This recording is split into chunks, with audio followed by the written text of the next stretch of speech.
Bonjour à tous, c'est Camille. La pétition contre la loi du plomb a dépassé le 1 million de signatures et c'est du jamais vu. La pétition lancée par Éléonore Patry, une étudiante de 23 ans, contre la loi agricole du plomb, a dépassé le 1 million de signatures ce dimanche 20 juillet. Ce seuil, franchi des 500 000 soutiens, permet désormais un débat au Parlement.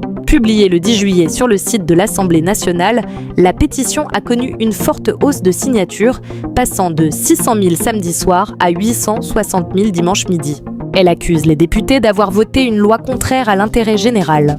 Le texte dénonce une loi inconstitutionnelle qui nuit à la santé, à la biodiversité, au climat et à la sécurité alimentaire.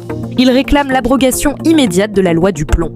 La pétition demande ensuite une large consultation citoyenne. Elle souhaite inclure des experts en santé, agriculture, écologie et droit. Les signataires exigent aussi une remise en cause du processus d'adoption de la loi.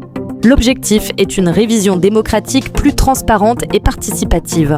Cette mobilisation historique pourrait relancer le débat à l'Assemblée et c'est une première en France. La présidente Yaël Braun-Pivet s'est dite favorable à ce débat tout en précisant qu'il ne pourra pas annuler la loi. Selon elle, cette loi est nécessaire pour soutenir les agriculteurs.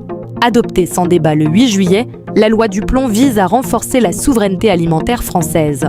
Elle autorise temporairement l'usage de l'acétamipride, un pesticide interdit en France, mais autorisé ailleurs en Europe. Ses effets sur la santé inquiètent, bien que les risques restent mal connus par manque d'études.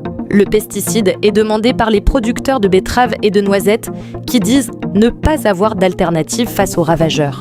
Les apiculteurs, eux, alertent sur ces dangers pour les abeilles. Pour l'étudiante à l'origine de la pétition, cette loi est, je cite, une aberration sur les plans scientifiques, éthiques, écologiques et sanitaires.